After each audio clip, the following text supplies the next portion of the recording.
Iawn, dwi am ddarllen ychydig o adnodau gyntaf sydd ddim ar y screen. I'm going to read some verses that are not on the screen initially, and this will be sort of our reading, and then I'll share a word with us. I'll read it in English first. Now, it's from 1 Corinthians 15, verses 1 to 8. Now, brothers and sisters, I want to remind you of the gospel I preached to you, which you received and on which you have taken your stand. By this gospel you are saved, if you hold firmly to the word I preached to you.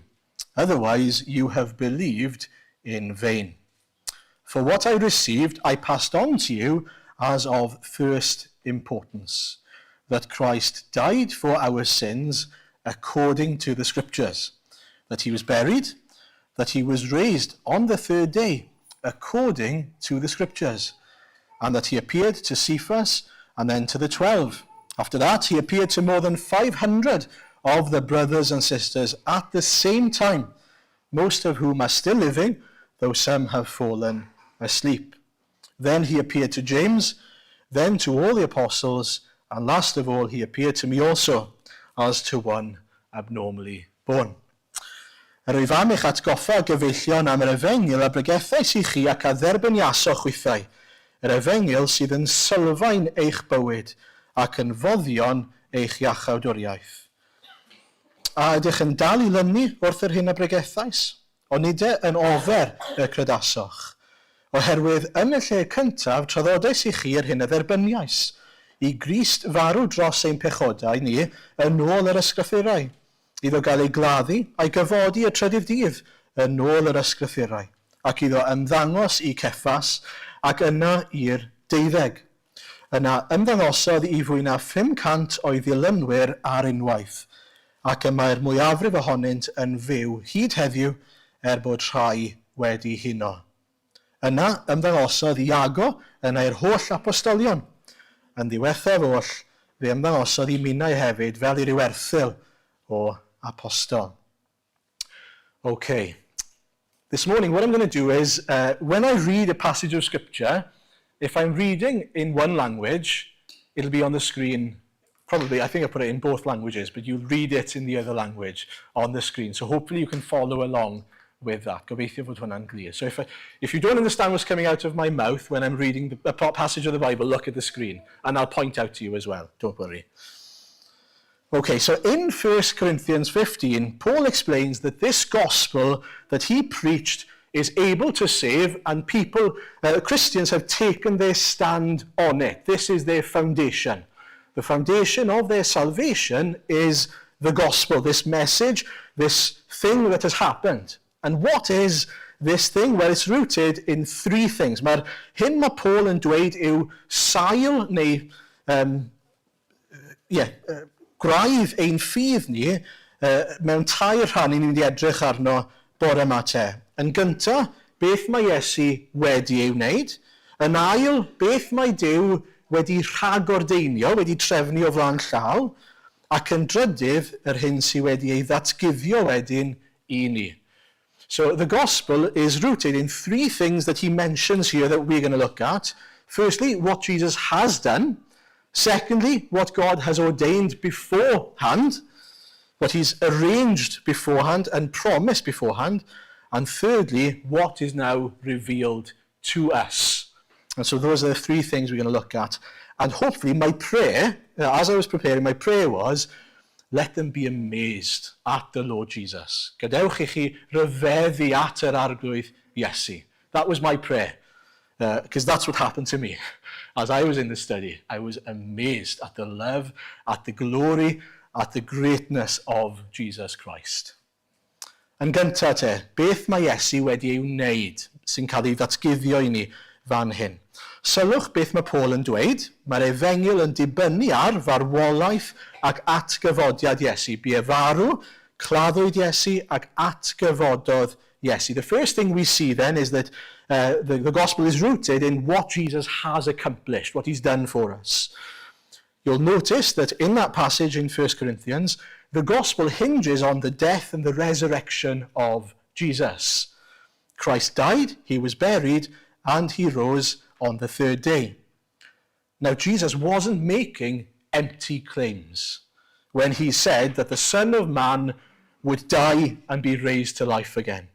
He wasn't lying when he said that he was the Son of God, that he came to serve and to give his life as a ransom for many. Those were claims that Jesus made, things that he said. Mae Iesu'n dweud yr holl beth yma. If we can get the first reading on the screen, please. Mae Iesu'n dweud hyn yn Ioan 10. Y mae tad yn fy ngharu oherwydd fy mod i'n rhoi fy einioes i'w derbyn eilwaith. Nid yw neb yn ei dwyn oddi arnaf, ond mae fi ohono fy hun sy'n ei rhoi.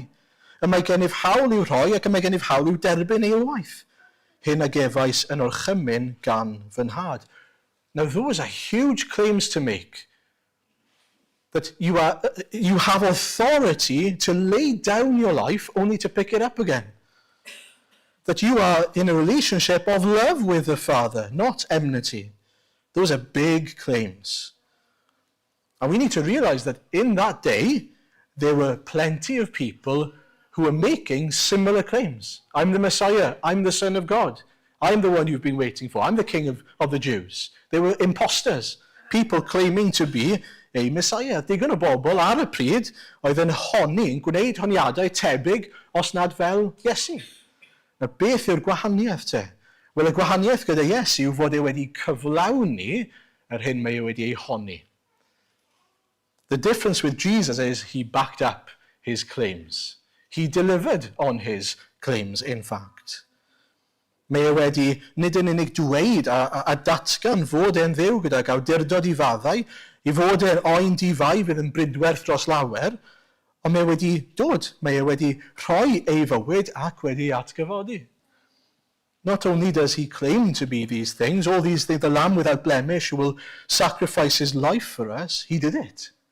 He died and he rose again. He died, he was buried, he rose again.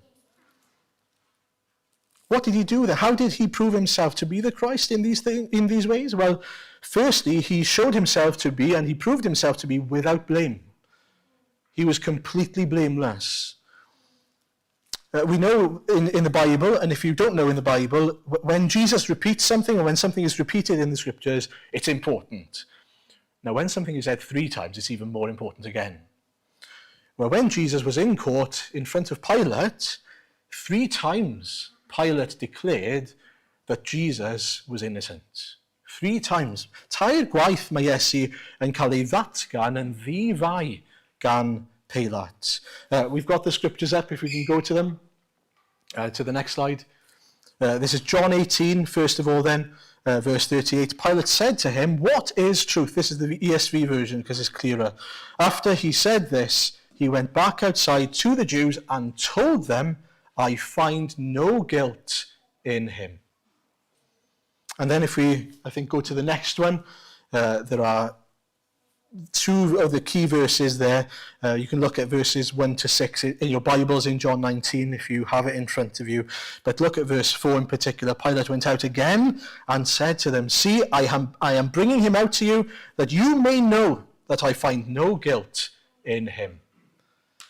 And then verse 6, when the chief priests and the officers saw him, they cried out, "Crucify him! Crucify him!" Pilate said to them, "Take him yourselves and crucify him, for I find no guilt in him." Dychmygwch fod yn sgidiau Pilate yn derbyn y fath bwysau gan y dyrfa, ond hyd yn oed wedyn does dim achos allan nhw ddod yn erbyn Iesu. Imagine being Pilate there, under that scrutiny, that pressure to try and find some claim, some law that he's broken, something that would make him deserving of punishment. And there was nothing. I find no guilt in him. I can promise you we would find guilt in every single one of us in this room, quite easily. But in Jesus, there is no guilt. Does dim eogrwydd, dim pechod, dim achos yn ei erbyn e. Nid yn unig hynny, ond mae e hefyd yn frenin sydd wedi dod I wasanaethu. He also is a king who came to serve. On Sunday evening, we looked at a bit of this, the king coming into Jerusalem, Jesus coming into Jerusalem. That's what Palm Sunday is all about, if you don't know. And yet, in John 18, he tells Pilate that he is a king. Not in so many words, but he talks about his kingdom. Yn ail te, mae Iesu yn dweud yn Ioan 18 ei fod e'n frenin. If we can have the next set of verses up. Atebodd Iesu, nid yw fy nheyrnas i o'r byd hwn. Pe bai fy nheyrnas i o'r byd hwn, byddai fy ngwasanaethwyr i yn ymladd, rhag i mi gael fy nhrosglwyddo i'r Iddewon. Ond y gwir yw, nid dyma darddlen ei graidd fy nheyrnas i. Jesus is a king, but he is a king of a heavenly kingdom. Mae e'n frenin teyrnas nefoedd, a mae e'n teyrnasu dros hwnnw. And yet, being that king, being that servant king who is spotless, do you know what he doesn't do?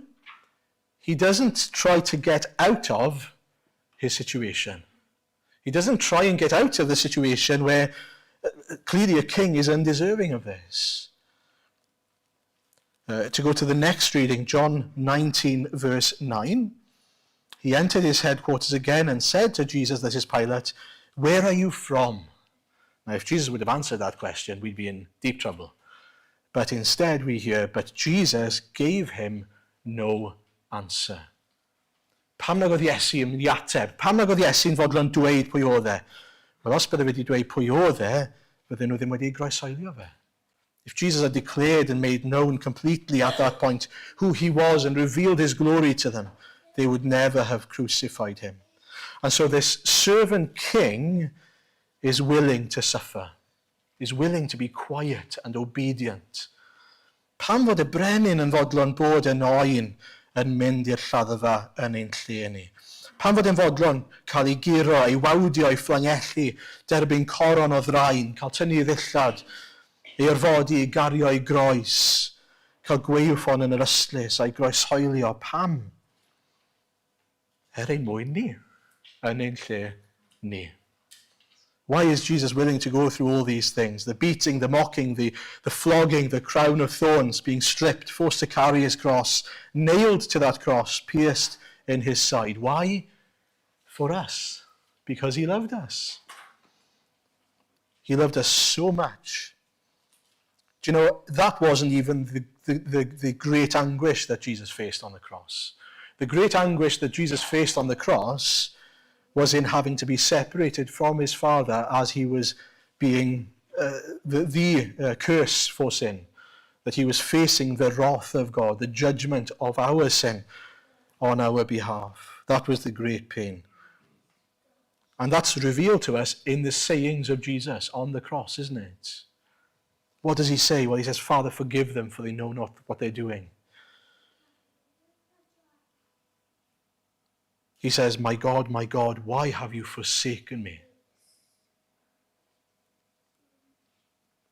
Mae'n dweud, fy nhad, neu fy niw, pam yr wyt wedi fy ngadael. Dyna'r boen fwyaf ar y groes. That's the greatest pain on the cross. But that had to happen. That had to happen in order for Jesus to be able to then say, "It is finished." The atoning work, the work to pay the price for sin, has been accomplished. Ar y groes dyna'n union ddigwyddodd, fod Iesu wedi talu'r pris am bechod pob un sydd yn iddo fe. Pob un. Each one who belongs to the Lord Jesus, the price for their sin, the judgment, the wrath of God for their sin has been paid once and for all. He says, tetelestai. That word literally means paid in full. The debt has been cleared. Mae'r pris wedi ei dalu yn gyfan gwbl. Ac felly, mae Iesu'n fwy na un sydd wedi gwneud honiadau, mae e wedi cyflawni'r gwaith o fod yn ifydd, o fod yn ddifau, ac o fod yn dawel yr holl ffordd i'r groes. Mae e wedi wynebu digofaint y tad. And so Jesus shows himself to be the Saviour that he says he is, he claims to be, by being obedient, by being silent, by being the blameless lamb who went and suffered in our place. Do you see him for who he is? Wyt ti'n ei weld e am yr hyn yw e? Jesus is not a fairy tale story. Jesus is not just a man. That's why he matters so much more. That's why the world and our history revolves around him. It's because he is the Saviour of all who belong to him. That's the first thing. The gospel hinges on what Jesus has done. Secondly, the gospel hinges on what God has ordained beforehand. Because what Jesus didn't do is just turn up, make claims, and then do something. Those claims were things that were foretold over centuries, even before Jesus turned up in this world. Na beth sy'n rhyfeddol am yr Efengyl. Mae wedi cael ei rhagddweud, rhagordeinio gan Dduw dros ganrifoedd. Now, as I was looking up these things, there are so many prophecies about the crucifixion even, just the crucifixion, that I couldn't, we're not even started really, to be honest, this morning, but I'm going to show you just 10 things, okay? Just 10. And I can tell you, we're nowhere near there yet. So if we go forward to the next, you'll see one side, the things that are promised, and then the things that are fulfilled in the crucifixion, okay? Let's go for the first one. Yn mynd i'r un cynta. Gosoda fel ymlaeth hefyd rhwng o ti a'r wraig, a rhwng dy had i a'i had hithau, bydd ef yn ysigo dy bendi a thithau yn ysigo ei sawdl ef. There's a promise that God will put enmity between the serpent and the woman, and eventually he will bruise the serpent's head, and he will bruise the seed's heel. That's a hard thing to say.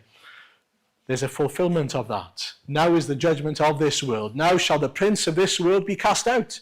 And if I be lifted up from the earth, I will draw all to myself. But he said this to signify by what death he was about to die. Let's go to the next one. We're going to have to go through these quite quickly. Nesa?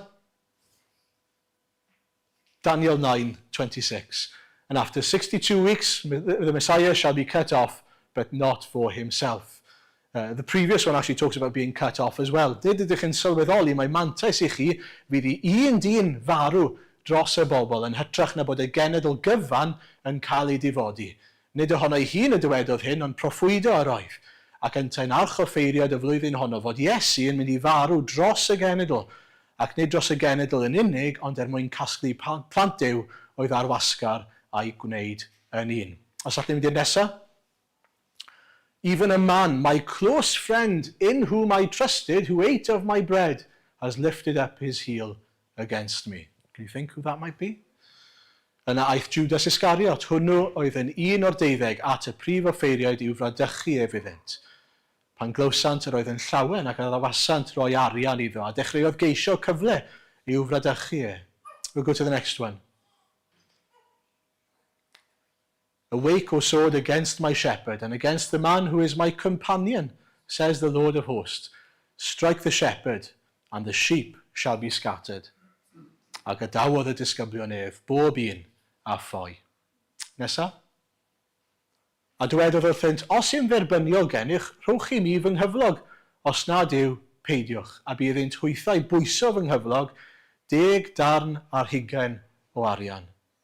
A dweud, beth y rowch i mi os brydychaf ef i chi, talasant iddo 10 ar 20 o ddarnau o arian. Next. And the Lord said to me, throw it to the potter, and the princely price at which I was valued by them. And I took the 30 pieces of silver and threw them to the potter in the house of the Lord. This is quite astounding, that this is the fulfillment. Yna pan welodd Judas ei fradychwr fod Iesu wedi ei gondemnio, bu'n e difar ganddo, ac aeth ar 10 darn arian ar 20 yn ôl at y prif offeiriaid a'r henuriaid. Dywedodd pechais trwy fradychu dyn di-eog. Beth yw hynny i ni, meddent hwy? Rhwng o ti a hynny. A thaflodd Judas yr arian i lawr yn y deml ac ymadael, ac aeth ymaith ac fe'i crogodd ei hun. Wedi iddynt dderbyn yr arian, dywedodd y prif offeiriad, nid yw'n gyfreithlon i roi yn rhysorfa'r deml, gan mai pris gwaed ydyw, ac wedi ymgynghori prynasant faes y crochennydd ar arian, fel mynwent i ddieithriaid. Now, ni man i'r un nesaf, we'll go to the next one. I offered my back to those who beat me, my cheeks to those who pulled out my beard. I did not hide my face from mocking and spitting. And then, just as there were many who were appalled at him, his appearance was so disfigured beyond that of any human being, and his form marred beyond human likeness. And we go forward. Then he released Barabbas to them, but he had Jesus flogged and handed him over to be crucified. Then the governor's soldiers took Jesus into the praetorium and gathered the whole company of soldiers around him. They stripped him and put a scarlet robe on him, and they twisted together a crown of thorns and set it on his head.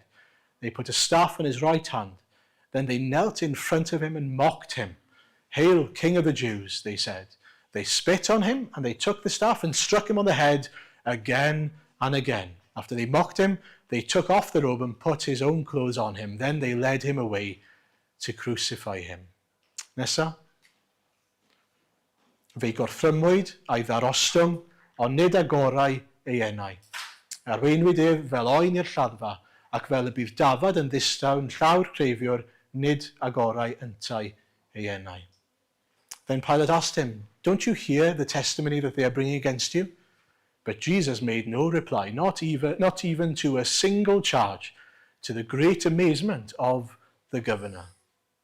Nesa. Therefore I will give him a portion among the great, and he will divide the spoils with the strong, because he poured out his life unto death, and was numbered with the transgressors, for he bore the sins of many, and made intercession for the transgressors. And these happened both together, by the way, here. Two other men, both criminals, were also led out with him to be executed. When they came to the place called the Skull, or Golgotha, they crucified him there, along with the criminals, one on his right, the other on his left. Jesus said, "Father, forgive them, for they do not know what they are doing." And lastly, gallaf gyfrif pob un o'm hesgyrn, ac y maent hwythau'n edrych ac yn rhythu arnaf, y maent yn rhannu fy nillad yn ei misg, ac yn bwrw coelbren ar fy ngwisg.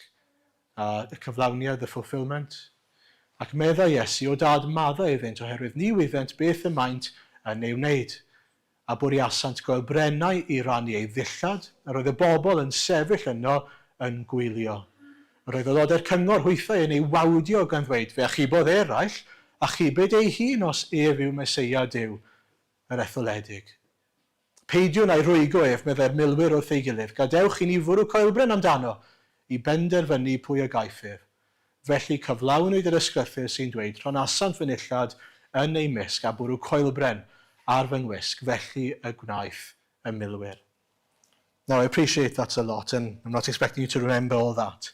But hopefully what you see from that is how much there is revealed, even centuries before Jesus appeared on earth, that were fulfilled in and through the crucifixion of Jesus.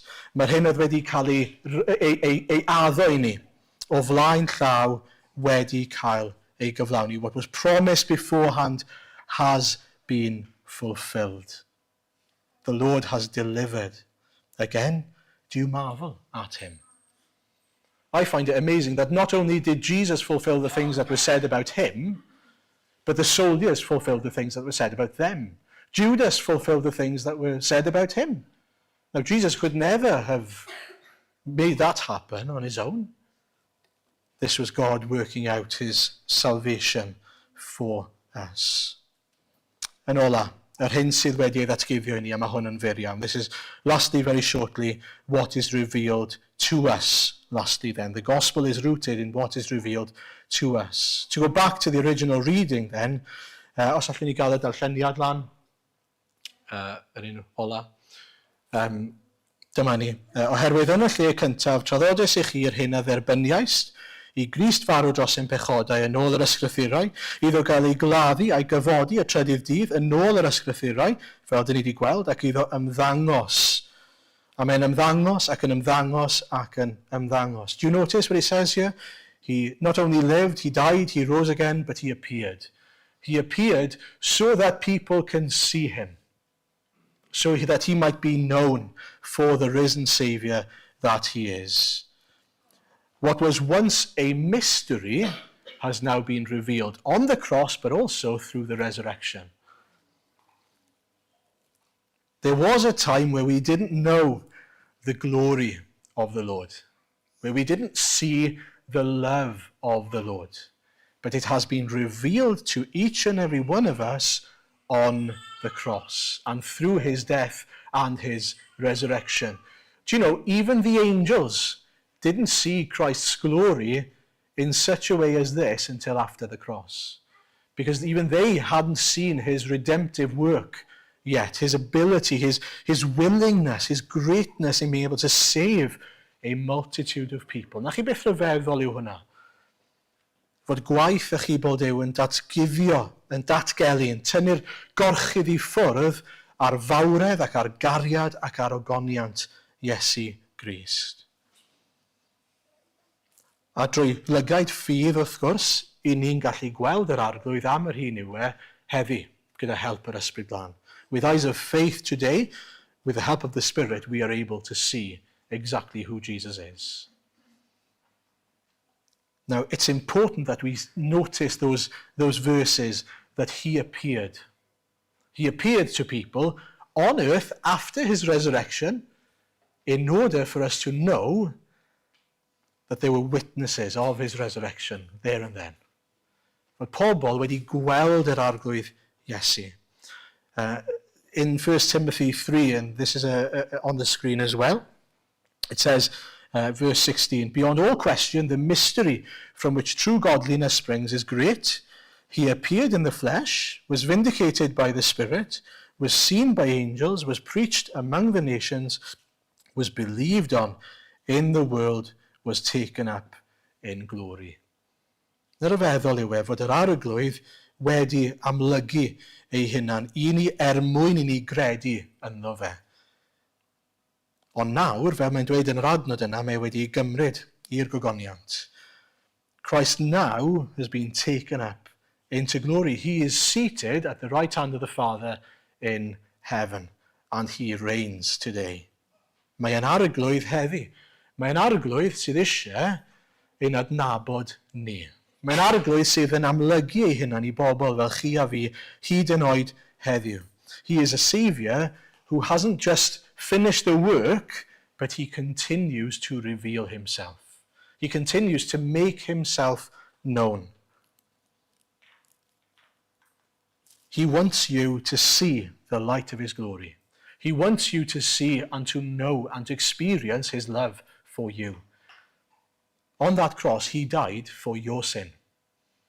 He died so that you can know the Lord, you can enjoy the Lord for eternity, even beyond the grave. That's the root of the gospel. Dyna raidd yr efengyl I ni bore yma. Mae'r arglwydd wedi rhoi ei einioes droso ti mwyn I ti gael maddeiant ac adnabyddiaeth ohono fe. Mwyn I ti gael gweld ei ogoniant e. Mwyn I ti gael adnabod a mwynhau Duw ei hun. You can know and enjoy God himself. Do you know him?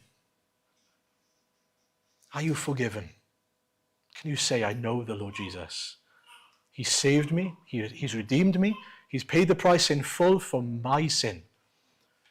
All he asks is that we come to the Lord Jesus, that we say, Jesus, thank you. Thank you for being who you said you were, for fulfilling what you promised, what you claimed, for being obedient to death on the cross. Thank you for coming from heaven to earth. Thank you for living a perfect life. Forgive me my sin. Thank you for paying for all my sin on that cross. Take my life. I want to live for you. I want to know you. I want to serve you. I want to follow you for eternity. If you don't know, that's what it means to be a Christian. That is all it means to be a Christian. to come face to face with the Lord Jesus and to live for him. To know your sins forgiven, redemption, and a living relationship with the Saviour. And you know, those who belong to Jesus have a great privilege then of making that mystery known to others with the help of the Spirit. Dyma'r adnod olaf fi'n credu sy'n lan ar y sgrin os allwn ni gael y lan. This is Ephesians 6.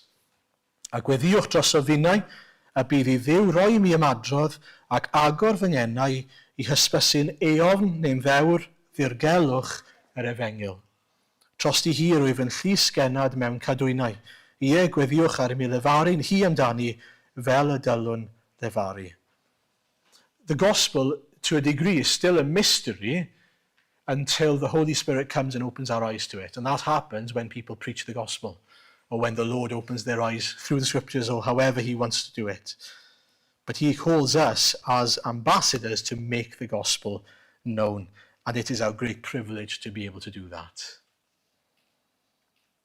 Felly, ydych chi yn rhyfeddu? Are you marveling at the Lord Jesus this morning? Do you know him? Do you see him for who he is? He is no ordinary man. He is not just a prophet. He is not just a king. He is the Lord Almighty who came. He took on flesh. He lived an obedient life. He was silent to the cross despite being completely innocent. And he died for our sin that we might be redeemed to the Father.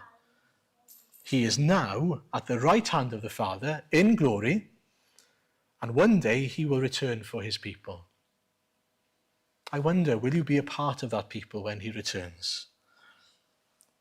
What does eternity look like for you? Beth mae tragwyddoldeb yn edrych fel i chi? Fi'n gorffen gyda chydig o adnodau o ddatguddiad 5. I finish with a few verses from Revelation 5. They're not on the screen, so close your eyes and listen. Yna edrychais a chlywais lais angylion lawer, yr oeddent o amgylch yr orsedd a'r creaduriaid byw a'r hiniriaid.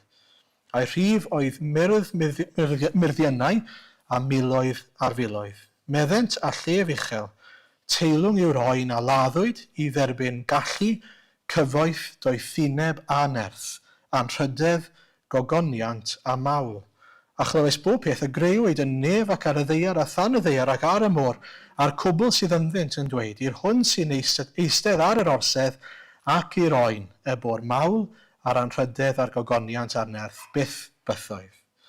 Then I looked and heard the voice of many angels, numbering thousands upon thousands, and 10,000 times 10,000. They encircled the throne and the living creatures and the elders. In a loud voice they were saying, Worthy is the Lamb who was slain, to receive power and wealth and wisdom and strength, and honour and glory and praise. Then I heard every creature in heaven and on earth and under the earth and on the sea, and all that is in them, saying, To him who sits on the throne, and to the Lamb be praise and honour and glory and power forever and ever. Let that be our song for eternity, from now on. To him who sits on the throne and to the Lamb be praise and honour and glory and power forever and ever, because he is worthy. Mae yn deilwng. Amen.